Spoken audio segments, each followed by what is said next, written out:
사도 바울은 무슨 수를 쓰건 로마에 가려고 애를 썼습니다. 그래 보면 성경에 사도 바울의 편지를 보면 내가 로마에도 한번 가야 하리라는 이런 글이 몇 번 나와요. 어쨌든 로마로 가려고 했습니다. 왜 그는 그토록 로마로 가려고 했을까요? 오늘 이 본문 말씀을 보면은요, 로마로 가는 도중에 일어난 사건들입니다. 저는 성경을 통틀어 읽으면서요, 항상 이 부분을 읽으면은 이게 사실은 지난주 금요일 금요 기도회 때 나누었던 말씀이기도 합니다. 이 부분을 읽으면은요, 저는 구글링도 하고 또 항해 해도도 들여다보기도 하고 하면서요, 이 부분을 굉장히 다이나믹하게 읽어 내려갑니다. 제가 대학 때 요트를 했는데 이게 한 50년쯤 된 인천항의 해도입니다. 그래, 이 인천항 해도를 보고 인천항에서 막상 항해는 그리 해보지 못했지만은 이 인천항의 해도를 보고 얼마나 많은 꿈을 꿨는지 몰라요. 암초가 어디에 있는지. 인천항은요, 항구 중에 굉장히 힘든 항구입니다. 조수간만의 차가 심하고 뻘이 많고, 여기에 성경 오늘 이 바로 앞부분에 보면은 선원들이 스르디스에 걸릴까 염려하여라는 말이 나옵니다. 스르디스가 뭐냐면은 모래톱이라는 거예요. 우리말로는 등 또는 여라고 부릅니다. 우리 한국의 어부배 사람들은 여라고 부르기도 하고 등이라고 부르기도 해요. 여나 등의 특징이 뭐냐면은 여는 바닷물이 많건 적건 바닷물 속에 잠겨 있는 암초가 여입니다. 그리고 또 등은 뭐냐면은요, 명천교회 가면 그런 게 보이는데, 등은 뭐냐면은요, 물이 쭉 빠지면은 모래가 쭉 나타나요. 저는 카약 타다가 거기서 밥을 해 먹은 적이 있는데, 좀 밥 좀 해 먹다 보면 물이 막 슬금슬금 들어와요. 그래서 막 물이 슬금슬금 들어오니까 얼른 카약에 싣고 출항을 하는데, 출발해서 돌아보면 물에 다 퐁당 잠기고 그 모래톱이 보이지가 않아요. 그걸 두고 등이라고 합니다. 근데 이 등이나 여가 뱃사람에게는 무지 무서워요. 예측이 불가하니까. 지금 요 사도 바울이 유도 사이클론에 걸려가지고 보름 동안을, 14일이라고 되는데 보름 동안을 그 태풍이죠. 지중해권의 그 센 바람을 유로 사이클론이라고 하는데 거기에 코가 꿰어가지고 보름을 끌려다니고 있습니다. 죽을 똥 살 똥 끌려다니고 있죠. 그리고 죽을 똥 살 똥 끌려다니고 있으면서 그럼에도 불구하고 그는 아마 하나님께 기도했던 것 같아요.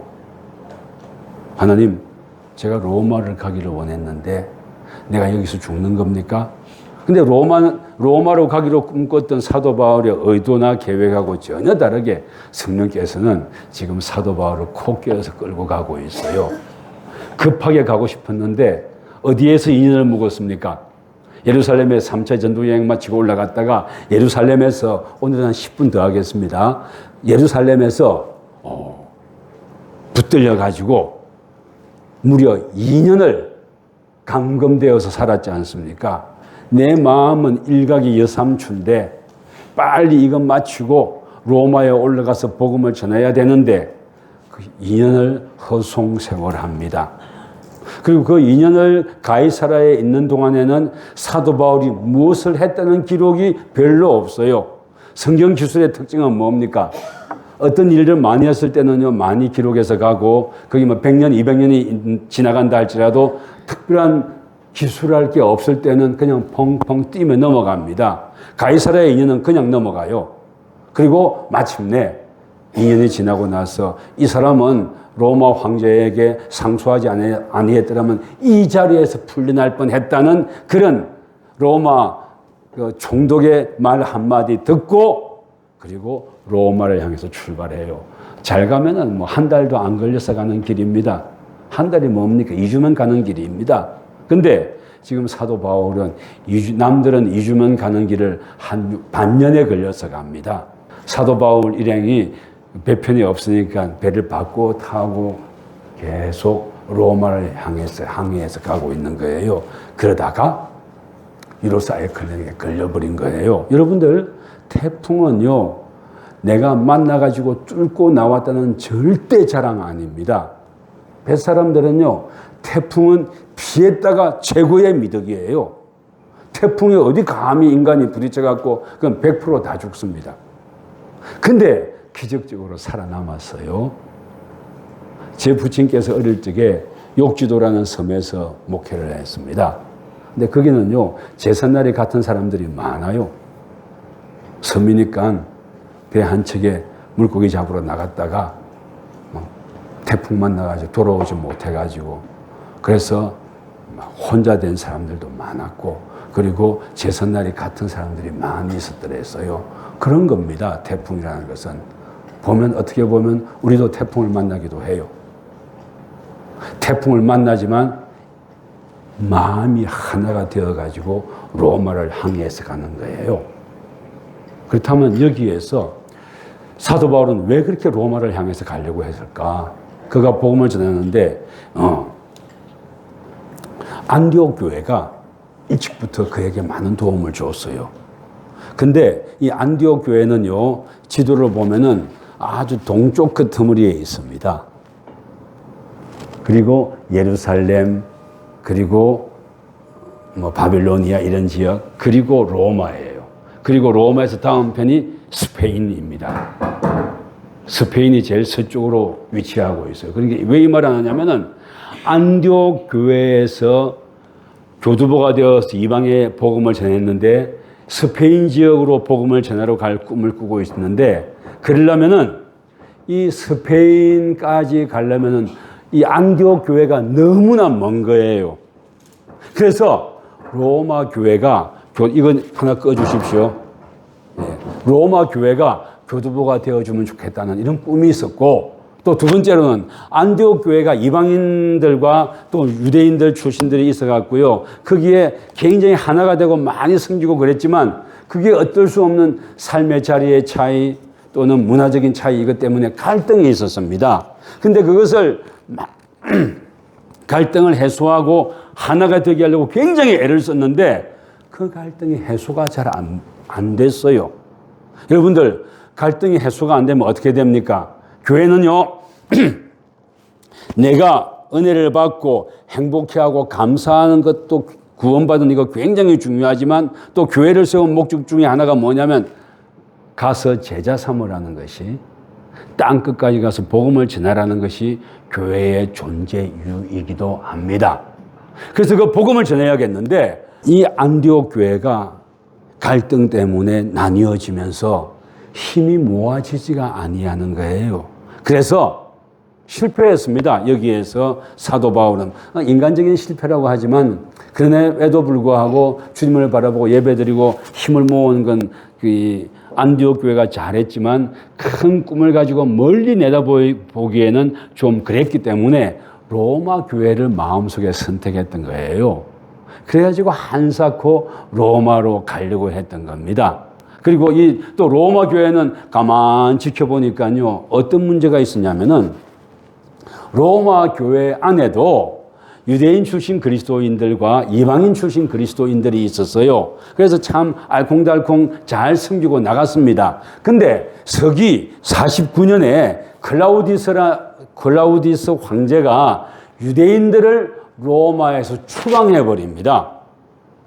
이 당시 로마 제국의 인구가 한 100만 명 되었다는데, 울산보다 훨씬 작죠. 그렇지, 여러분들. 2000년 전에 100만 명이면은요, 엄청난 겁니다. 인구 자체가 힘인 거예요. 근데 추방해 버렸는데, 추방했던 이유가 뭐냐면은 로마 제국 안에서 유대인들과 그리스도인 유대인들끼리 갈등이 많았던가 봐요. 유대인들은 율법에 투철해가지고 그리스도인들이라면 봐주지 않잖아요. 사도 바울이 그랬던 건 죽이려고 따라다니잖아요. 그러니까 갈등이 많았던가 봐요. 근데 클라우디스 황제는 보니까 자기 제국 내에서 갈등이 있고 문제 일으키는 게 유대인들로 보인 거예요. 그리고 유대인들이 이 당시 인구의 5%를 차지하고 있었다는데, 로마 그 도시 안에서. 이들을 아무리 손해본다 할지라도 그냥 쫓아내야겠다 마음먹고 쫓아버렸던 겁니다. 추방했던 겁니다.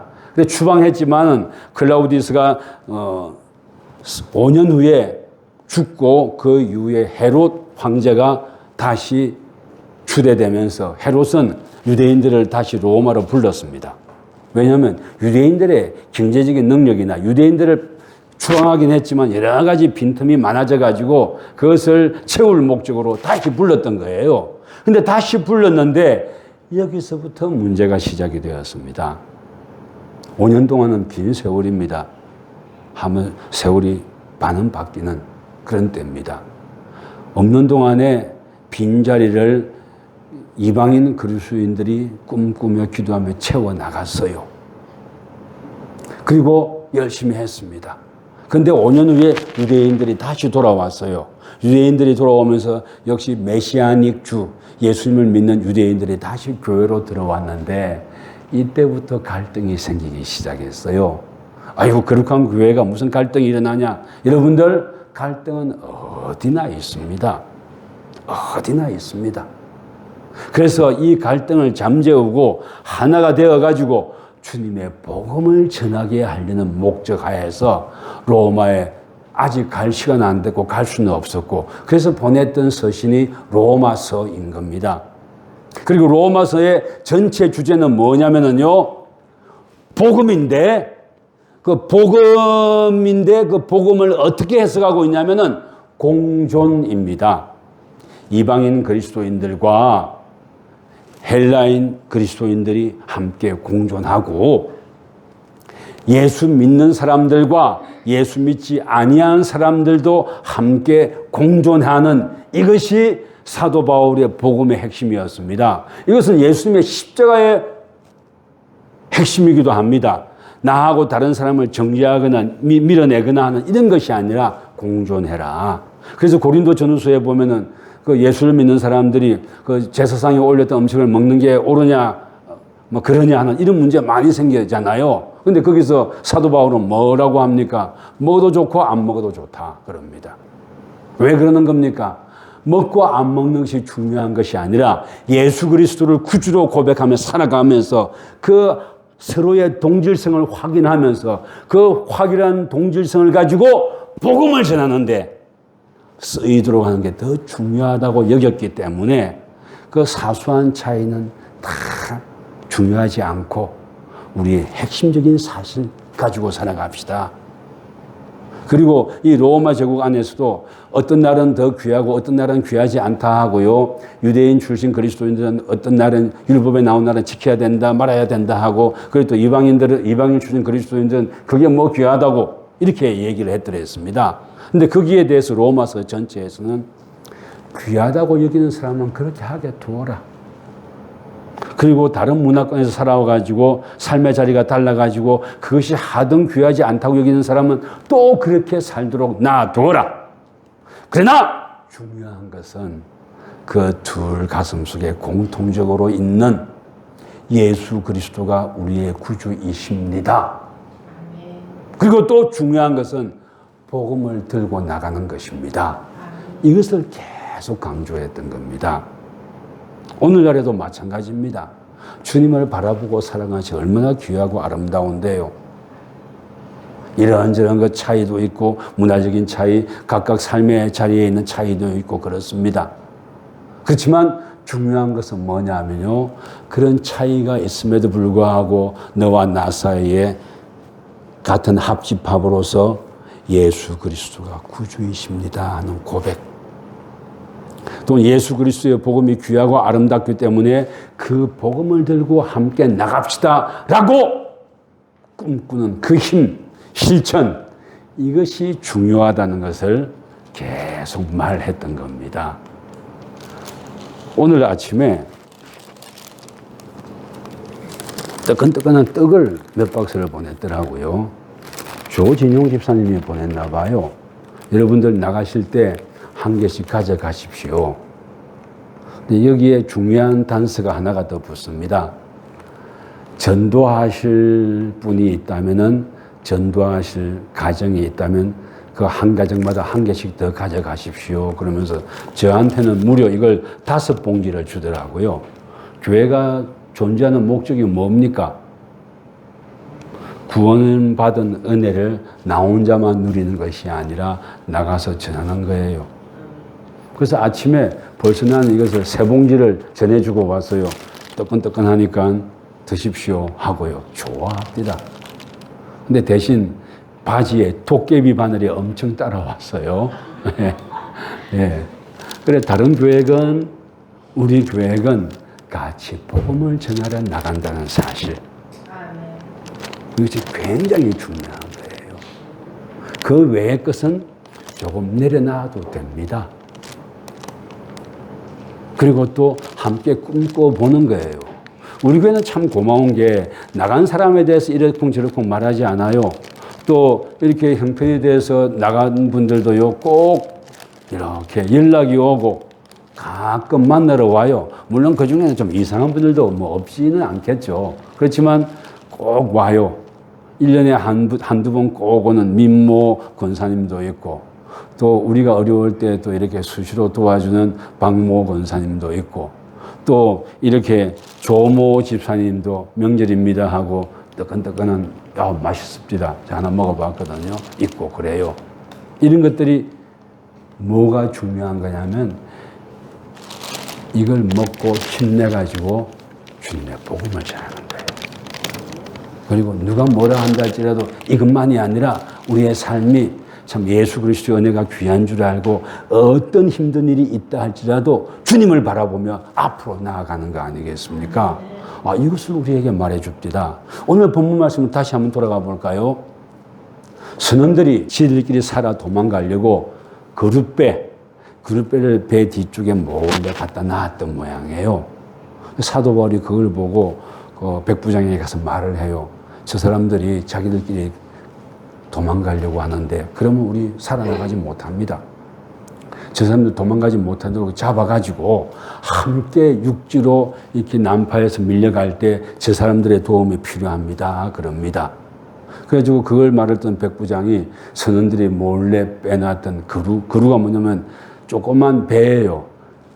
항구에 들어갈 때 왔다 갔다 해주는 작은 배를 두고 그루 또는 뗏마라고 해요. 요즘은 또 딩기라고 말하기도 해요. 그래, 그것을 칼로 잘라가지고 바다에 밀어 넣어버리고 선원들 보고 백부장이 그러지 않았겠어요? 이제 네와 나는 생명 공동체다, 운명 공동체다. 이 배를 어떻게 하든지 간에 네와 나는 살아서 육지에 가자. 함께 힘을 합하자 그러지 않았겠습니까? 믿지 아니하는 사람들과 백부장과도 힘을 합해요. 그래서 밀려 들어가는 겁니다. 그리고 밀려 들어가기 전에 또 어떤 얘기 합니까? 보름 14일을 태풍 속에 뒹굴면은요, 여러분들 거기에 멀미에 당해낼 장사 없습니다. 이 아주 노련한 선원들이라 할지라도 태풍 속에서는요, 엄청 많이 토합니다. 해군의 함장 또는 선장이 멀미한다면 그건 부끄러운 일로 여기지만 태풍 속에는 다 토하고 그럽니다. 배 사람들은 그걸 두고 물고기에게 밥을 준다고 그래요. 어쨌든 간에 속이 비었고 그렇지 않느냐. 이제 먹자. 우리 살아남는다. 먹고 힘내가지고 다시 돛줄을 잡고 다시 닷줄도 한번 점검해라. 돛과 닷이에요. 그리고 바다를 살피자. 같이. 그래가지고 힘을 모아가지고요. 해안으로 바람을 등에 쥐고 들어가는 것 아닙니까? 그리고 살아남아요. 그리고 또 사도 바울은 뭐라고 합니까? 너희들은 다 산다. 왜? 하나님께서 나타나서 말씀해 주셨다. 너는 로마에 가서 복음을 전하기 때문에 너는 살아야 된다. 너를 살리기 위해서 배 전체를 살릴 것이다. 사람은 살릴 것이다. 선박은 잃어버리고 짐은 잃어버리고 밀은 잃어버릴지 모르나 여기 있는 270여 명의 생명들은 다 살 것이다 하고 하나님께서 사도 바울에게 말해주지 않습니까? 생명은 귀한 거니까. 예수를 믿었건 믿지 않았건 생명은 귀한 거니까. 그래 그 태풍 속에서 꿈꾸며 밥을 먹고 힘을 내어가지고 닷줄을 잡고 해안으로 밀려 들어가는 거예요. 그리고 마침내 삽니다. 주님의 은혜가 있기 때문이에요. 우리 여기서 배우는 게 있어요. 사명자는 죽지 않는다. 그리고 또한 사명자와 함께하면 죽지 않는다. 그리고 복음을 들고 나서 전도해보면요, 온갖 뒤소문 많아요. 밖에서 들리는 뒤소문은 많이 당해봤는데, 안에서 들리는 뒤소문은 그냥 고약한 거예요. 복음은 그냥 전하는 거예요. 어떻게? 지혜롭게, 겸손하게, 낮은 태도로. 복음을 할 때 낮은 태도가 아니라요, 참 속상할 때마다 예수 믿으시오 하고 또 이상한 위아래로 흰 양복 입고 빨간 양말, 빨간 모자 쓰고 대학로 옆에서 막 그렇게 외치는 것들도 많아요. 그렇게 말고 삶 속에서 돌아보며 아끼며 겸손하게 하는 거예요. 그리고 클레임도 많이 들어옵니다. 클레임이 들어왔을 적에 법적으로 문제가 되거나 또는 악한 영이 들어가면 뭐래도 이렇게 해집는 얘기들이 들어와요. 근데 여러분들 전도할 때 그런 말이 들리면 더 겸손하고 더 지혜롭게 해야겠구나. 그러면서 상대방을 저주하거나 미워해서는 안 됩니다. 왜? 우리 그렇게 만나러 나갔잖아요. 지금 사도 바울 스페인에 복음을 전하고 싶어가지고 로마 교회에 가서 다시 바로 전하고 하나가 되게 하고 그 힘을 가지고 스페인에 복음 전하기 위해서 그냥 로마를 향해서 가고 있거든요. 우리의 삶이 어쩌면 로마를 향해서 가고 있는 삶일 수도 있고 또는 로마에 도착해서 근데 사도 바울이 로마에 도착했다고 바로 스페인에 뛰어들었습니까? 또 2년이 지체돼요. 근데 그 2년에 지체된 동안에는 어쨌다 부족했다 이런 말 하나도 없습니다. 거기서 서신도 많이 쓰고 또 하나님께서 사도 바울의 사고하고 다르게 지금까지는 사도 바울이 자기가 쇄신이 닳도록 온 세상을 돌아다니며 복음을 전했잖아요. 이 사람은 다이나믹하고 앞으로 나가는 사람이에요. 그러니까 자기가 그냥 쇄신이 닳도록 돌아다녔지만 성령께서 네 아이덴티티, 네 성향 바꾸라고 명령하신 거예요. 그래서 가이사랴에서 2년 막 속절없이 썩었고 6개월 동안 배 타고 막 난파하고 로마로 갔는데 거기서는 또 어떻게 합니까? 2년 동안을 감옥에 가두어 놓잖아요. 그 감옥에 가두면 가이사랴에서는 아무것도 못했지만 로마에서는 달랐잖아요. 감옥에 갇히면 아무것도 못할 줄 알았는데 하나님께서 사람 보내주신 걸 성령께서 사람 보내주신 걸 경험했잖아요. 그리고 2년 지나서 방면되어 가지고 막 정신없이 감옥에 있으면서도 로마의 교회들과 소통하고 또 그가 전도했던 교회들과 소통하고 해가지고요 스페인에 복음을 전해주는 동력을 엄청 얻었던 거예요. 그래가지고 사정없이 2년이 지나가면서 스페인으로 뛰어듭니다. 거기에서 또 복음을 전해요. 그러다가 네로 황제가 기독교를 핍박하기 시작하면서 그러면서 다시 붙들려 들어와 가지고 디모데 전후서를 쓰고 그리고 순교당해요. 그러니까 복음을 가지고 가는 거죠. 이러쿵저러쿵. 그리고 어려움도 많죠.